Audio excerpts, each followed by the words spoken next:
7 sinf O'zbekiston tarixi yangi nashr 6-7 mavzular. Iftalilar 5-6 asrlarda Eftalon sulolasiga mansub qabila Turon hududida hukmronlik qilgan.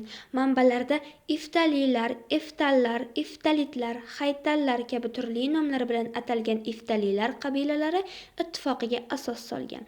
Bu nom aslida Eftalon degan shohnomidan olingan. Uni Vaxshunvar deb ham ataganlar. Bu davrda Xorazm, Sug'diyona, Choch va Baqtriya viloyatlarida hashamatli binolar bo'lgan alohida qo'rg'onlar yuzaga kelgan. Iftalilar davlatiga birlashgan aholining etnik tarkibi xilma-xil bo'lgan.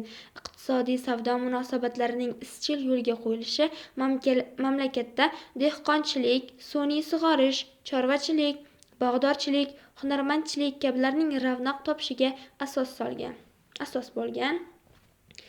5-asrda Sosoniylar va Iftalilar o'rtasidagi harbiy to'qnashuvlarda Iftalilar qo'shinining ustun kelishi ular harbiy mahoratining yuqori darajada ekanligidan dalolat beradi. Firdavsiyning Shohnoma asarida Vaxshunvar va Piruz davri voqealari ham o'z aksini topgan. Iftalilarning podshosi Katulf Shohnomada ko'rsatilgan shu xalqning Gatfar ismli shohiga o'xshatilgan.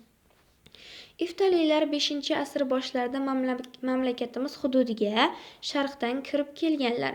Iftalilar davlatining dastlabki poytaxti Buxoro yaqinidagi Poykent va Varaxsha shaharlari bo'lgan. Bu davlatga O'rta Osiyodan tashqari Sharqiy Turkiston, Afg'oniston, Shimoliy Hindiston va hozirgi Pokiston hududlari ham kirgan. Iftalilar davrida saltanat yakka hukmdor tomonidan boshqarilgan. Taxt avloddan avlodga o'tmay, shu sulolada kim loyiq deb topilsa, o'sha taxtga o'tirgan. Nomzodni aniqlab taqdim etadigan kengash ham mavjud bo'lgan. Bu kengash sulolaning mo'tabar kishilari hamda saltanatning obro'li a'yonlaridan tarkib topgan. Viloyatlarda boshqaruv mahalliy xonadonlar, ya'ni sulolalar tomonidan olib borilgan. Mazkur mulklar hukmdor ya'ni shohga tobe sulolalar tomonidan boshqarilgan. Hatto ularning har biri o'zining kumush yoki mis tangalarini zarb etgan. Iftalilar davlat boshqaruvida ma'lum qonun-qoidalar mavjud bo'lgan. Davlat harbiy kuchga tayangan. Iftalilarning tobora kuchayib borayotganidan xavfsiragan Erondagi Sosoniylar ularga qarshi yurish qiladi. Sosoniylar shohi Piruzning 484-yilda Iftalilarga qarshi urushi uning halokati bilan tugaydi. Tashqi savdo bojidan manfaatdor bo'lgan Iftalilar Ipak yo'lini o'z nazoratlari ostida tutib turishga harakat qilgan. Xitoy, Hindiston, Eron va Vizantiya bilan bo'lgan xalqaro savdoda faol qatnashgan.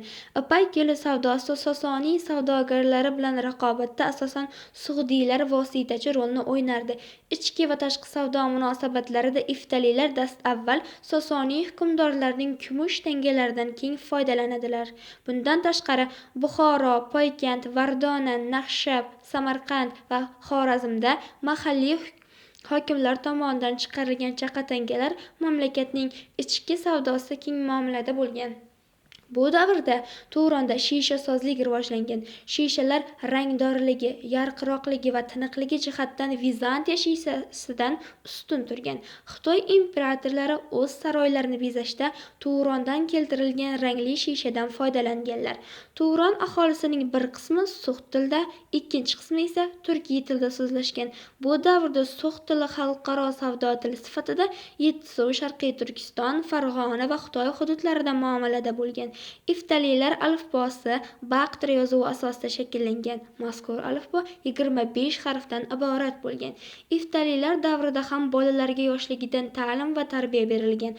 Ayniqsa harbiy soha bilan faqat o'smir o'g'il bolalargina shug'ullanmagan. Qizlar ham otda yurishga, kamondan o'q otish kabi jismoniy mashqlarga jalb qilingan.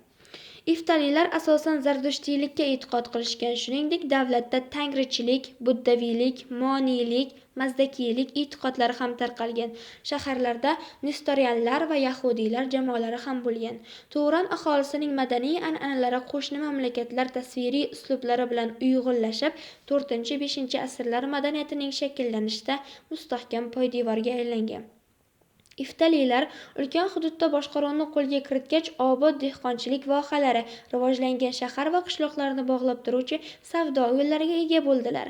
Vaqt o'tishi bilan iftalilar mahalliy aholi bilan aralashib ketdilar. Iftalilar davlatida shaharlar juda ko'p bo'lgan. Shu boisdan 568-69-yillarda Vizantiya imperatori huzurida bo'lgan turk elchisi imperatorning iftalilar shaharlarda yashaydimi yoki qishloqlardami degan savoliga ular shaharlik sulolalar oliy hazratlari deb javob bergan. 5-asrda Panjiketda nisbatan qadimroq bo'lgan qishloq o'rniga umumiy maydoni 18 gektar bo'lgan yangi shahar barpo etiladi. Bu shahar keyinchalik mustahkam mudofaa istehkomlariga, ibodatxona, saroy va turli ijtimoiy qatlam vakillariga tegishli bo'lgan turar joylarga ega edi. So'x shaharlaridan yana biri Poykent edi. Qadimgi davrda asos solingan ushbu ko'hna shahar o'rta asrlar davriga kelib kengayib boradi va 3 qismli yirik markazga aylanadi. Poykent qazishmalarida o'rta asrlarga oid ko'plab moddiy madaniyat buyumlari topilgan. Poykent bu davrda arab manbalarida ta'riflanganidek Madina at-Tujjor, savdogarlar shahri bo'lgan. 4-5 asrlardagi ijtimoiy-iqtisodiy hayotda muhim ahamiyatga ega bo'lgan yirik markazlardan, ehtimol poytaxt shaharlardan biri Buxoro edi. To'g'ri turburchak shaklidagi ushbu shaharning asosi 21 gektar bo'lib, bu yerda mustahkam himoya inshootlari, hukmdor saroyi, mafkuraviy inshootlar, turar joylar qad rostlagan.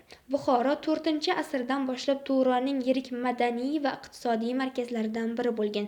Shuningdek, bu davrda shaharning 7 ta darvozasi bo'lib, mazkur holat uning muhim savdo tranzit yo'li ustida joylashganligidan dalolat beradi. Bu davrda Termiz va uning atroflarida ham shaharsozlik madaniyatining jadallik bilan rivojlanganligini kuzatish mumkin. Termiz atrofidagi Zartepa shahri ana shunday shaharlardan biridir. Qadimgi davrda kichik manzilgoh sifatida paydo bo'lgan Zartepa 4-5-asrlarga kelib maydoni 17 gektar bo'lgan yirik shaharga aylandi. Qal'a, qo'rg'on va istehkomlar ilk o'rta asrlar davrining o'ziga xos me'morchilik namunalaridan bo'lib, Naqshab vohasida Zahokimaron, Buxoroda Shahrivayron, Xorazmda Fir qal'asi shular jumlasidandir. Buxoro sug'dida o'ng tomonida hukmdor tasviri tushirilgan kumush va mis tangalar zarb etilgan. Samarqand sug'dida 5-6-asrlarda orqa tomonida tik turgan kamonchi tasviri tushirilgan kumush tangalar chiqarilgan.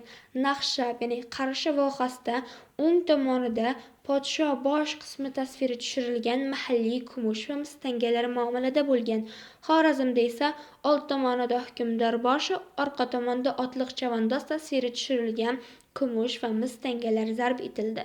Hozirgi vaqtda ham Toshkent vohasi va janubiy Qozog'iston yerlarining bir qismini suv bilan ta'minlab turgan Zog'ariq, Zovariq va Bo'zsuv, Samarqand viloyati janubiy tumanlarining asosiy suv manbai Darg'om kanali 5-asrda barpo etilgan. Eng yirik sug'orish tarmoqlaridan hisoblanadi. Vizantiyalik tarixchi Prokopiy Kisariyskiy shunday yozadi: Iftalilar podshosi rimliklar va boshqa podsholardan qolishmaydigan holda aholiga g'amxo'rlik ko'rsatadi. O'zlari va qo'shnilari bilan bo'lgan munosabatlarda adolat mezonlariga amal qiladi. Yuqoridagi matnni o'sha vizantiyalik tarixchi Prokopiy Kisariyskiy shunday deb yozgan. Like bosish va obuna bo'lish esingizdan chiqmasin. Keyingi mavzularni kanalimga kirib ko'rishingiz mumkin.